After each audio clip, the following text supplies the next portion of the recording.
Episode की शुरू वैसे होती है जहाँ पे ख़त्म हुआ था। फिर टीचर कहती है कि और ओ मार्केट, और एक सबसे ज़रूरी काम जो तुम दोनों ही कर सकते हो। ये सुनकर दोनों खुश हो जाते हैं और कहते हैं कि क्या सच में। फिर टीचर कहती है कि तुम दोनों को सारे फुटेज देखना होगा। अगर कोई भी अलग और अजीब सी बात तुम्हें नज़र आए तो उसे तुम तुरंत लिख देना। फिर हम उन दोनों को काम करते हुए देखते हैं और वहाँ पे ना क्यू के पापा आते हैं और कॉफ़ी लेके और उन्हें कहते हैं कि अगर तुम लोगों को और कॉफ़ी चाहिए होगा तो बता देना बेटा। तो ओंग और किड कहते हैं कि शुक्रिया अंकल। ये कह के वो दोनों काम करने लग जाते हैं। फिर ये सीन यहीं पे कट होता है। फिर हम मिस्टर बेन को देखते हैं जो कहते हैं कि ऑल राइट। तो फिर ये मीटिंग यहीं पे ख़त्म होती है। फिर बेन सर कहते हैं कि लंच टाइम हो गया है। फिर वो टीचर को कहते हैं कि टीचर, मिस्टर बॉन्ग के केस के लिए तुम अपना वर्क प्लान भेज दो, मैं मिस्टर रॉस को उसका अपडेट दे दूंगा। ये सुन के टीचर कहती है कि दोपहर तक सब भेज दूंगी मैं आपको। फिर टीचर के जो टीम मेंबर्स होते हैं वो कहते हैं कि लंच टाइम हो गया है, चलो चलते हैं। ये कह के वहाँ से सब लोग चले जाते हैं और बेन सर तो बस देखते रह जाते हैं। फिर ऐसे नहीं पे कट होता है। फिर हम ओंग और किड को देखते हैं जो अभी भी फुटेज देख रहे होते हैं। इसी बीच ना किड को एक फुटेज मिल जाता है जो थोड़ा अजीब होता है। ये देख के ओंग कहता है कि तुम्हें क्या हुआ, ऐसे क्या घूर रहे हो। तो किड बोलता है कि जरा देखो, फिर से वही बाइक।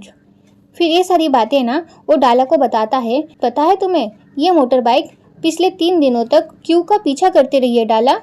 ये सुन के डाला देखने लग जाती है।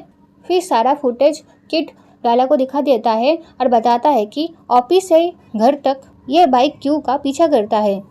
और ये सुन के तो टीचर के कान खड़े हो जाते हैं। फिर वहाँ पे टीचर आती है और कहती है कि दिखाओ जरा मुझे।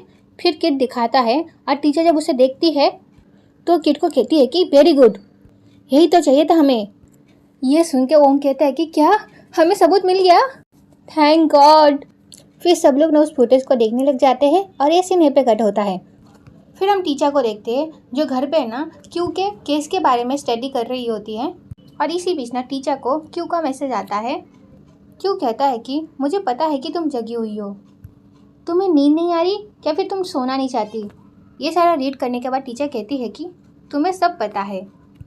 फिर क्यू लिखता है कि मुझे पता है कि तुम मेरे बारे में सोच रही हो। और इसे पढ़कर तो टीचर शॉक हो जाती है और वो कहती है कि क्या।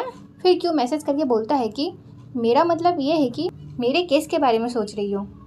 फिर टीचर ना एक लंबा सांस लेती है और कॉफ़ी पीने वाली होती है। इसी बीच फिर से ना क्यू का मैसेज आता है और क्यू उसमें बोलता है कि कॉफ़ी का कप नीचे रख दो। और इसे पढ़कर तो टीचर शॉक हो जाती है, फिर क्यू को कैसे पता मैं कॉफ़ी पी रही हूँ।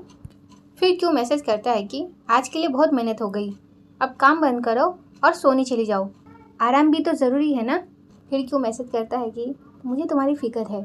फिर टीचर ना क्यू को मैसेज करती है, कहती है कि क्या तुम एक ही लंबे मैसेज में सब कुछ नहीं बता सकते। फिर टीचर क्यू को फिर से मैसेज करते हुए कहती है कि अगर मैं सोई हुई होती तो तुम्हारे इतने मैसेज करने के कारण मैं जग गई होती। फिर टीचर क्यू को बोलती है कि ऐसे तुम अब तक क्यों नहीं सोए। इसे पढ़ने के बाद क्यू कहता है कि अब तुम्हारे बारे में सोच रहा हो तो नींद कैसे आएगी मुझे। और इसी बीच ना टीचर मैसेज कर देती है और कहती है कि अब ये मत कहना कि तुम मेरे बारे में सोच रहे थे। और इसे रीड करने के बाद अब क्यू शॉक हो जाता है और क्यू कहता है कि इसे कैसे पता चला।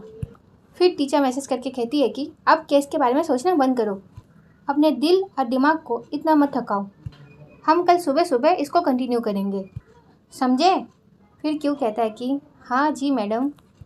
फिर टीचर कहती है कि 1 नंबर का बुद्धू है ये कह के टीचर सो जाती है। और इसी बीच ना फिर से टीचर को क्यू का मैसेज आता है और क्यू उस मैसेज में लिखता है कि बुद्धू तुम हो, तुमने अभी अभी मुझे बुद्धू कहा ना। इसे रीड करने के बाद टीचर कहती है कि ये तो सब जानता है, बुद्धू कहीं का। ये कह के टीचर सो जाती है। फिर हमको क्यू और टीचर को दिखाया जाता है जो दोनों एक दूसरे के बारे में सोच के स्माइल कर रहे होते हैं। और गाइस मेरे एग्ज़ाम चल रहे हैं, इस वजह से ना मैं वीडियोस नहीं डाल पा रही हूँ रोज़। मेरे एग्ज़ाम खत्म होने के बाद ना मैं डेली वीडियोस छोड़ूंगी। और आप लोगों का प्यार और आप लोगों के कमेंट्स के लिए थैंक यू सो मच। मैं रीड करती हूँ और मुझे अच्छा लगता है। फिर ए सीन यहीं पे कट होता है। फिर नेक्स्ट डे हम क्यू और क्यू के दोस्तों को देखते हैं। क्यू गुस्से में कहता है कि मैं हाथ में हाथ धरे नहीं बैठ सकता। ये कह के ना क्यू किसी को कॉल करने लग जाता है। ये देख के पॉन कहता है कि किसी कॉल लगा रहे हो। तो क्यू ना उसे कुछ बोलता नहीं है। फिर टीचर कॉल उठा लेती है तो क्यू कहता है कि हेलो टीचर, क्या मैं फर्नीचर फैक्ट्री के आसपास जाकर ढूंढूं, शायद वहाँ पे कोई मोटर बाइक मिल जाए। ये सुनकर टीचर कहती है कि चुपचाप अपने घर पर बैठो, वहाँ जाकर उन्हें चौकन्ना क्यों करना है, हम तुम्हें आज शाम को अपडेट कर देंगे। ये सुन के क्यों कहता है कि ठीक है, पर इस वक्त तुम कहाँ हो। ये सुन के टीचर कहती है कि मैं कोर्ट आई हूँ मिस्टर बेन के काम के लिए, अब मुझे जाना होगा। ये कह के टीचर उसका फ़ोन कट कर देती है।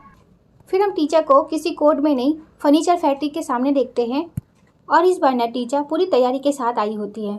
कुत्तों के लिए वो खाना लेके आई होती है, ये सोच के अगर कुत्ते उसके पीछे पड़ जाएंगे तो उन्हें खाना दे देगी और कुत्ते उसे काटेंगे नहीं। फिर टीचर ना एक कुत्ते का बिस्किट निकालती है और कहती है कि प्लीज़ ऊपर वाले मेरी रक्षा करना। और इसी बीच ना वहाँ पे बेन सर आ जाते हैं। फिर बेन सर ना टीचर के पास जाते हैं और कहते हैं कि टीचर, और टीचर जब बेन सर को देखती है तो कहती है कि आप यहाँ पे क्या कर रहे हैं मिस्टर बेन। फिर बेन सर कहते हैं कि मुझे पता है कि मैं तुम्हें नहीं रोक सकता, नहीं मैं तुम्हें रोकना चाहता हूँ, मगर मुझे तुम्हारी फ़िक्र है इसलिए मैं यहाँ चला आया जाके मैं तुम्हारी मदद कर सकूँ। ये सुन के टीचर कहती है कि आपका शुक्रिया मिस्टर बेन। और इसी बीच में वहाँ पे जैक आ जाता है। फिर वहाँ पे जैक आ जाता है और कहता है कि तुम यहाँ पे क्यों आई हो। जैक को देख कर टीचर थोड़ा डर जाती है, पर टीचर ऐसा दिखाती नहीं है कि उसे जैक से डर लगता है। फिर जैक टीचर से कहता है कि पिछली बार तुम एक लड़के के साथ आई थी और आज इस बुड्ढे के साथ, बहुत रंगीन हो तुम। टीचर इन फालतू बातों को इग्नोर करते हुए जैक से पूछती है कि तो ये वीडियो यहीं पे खत्म होती है, नेक्स्ट पार्ट के लिए कमेंट करना। Okay, bye bye.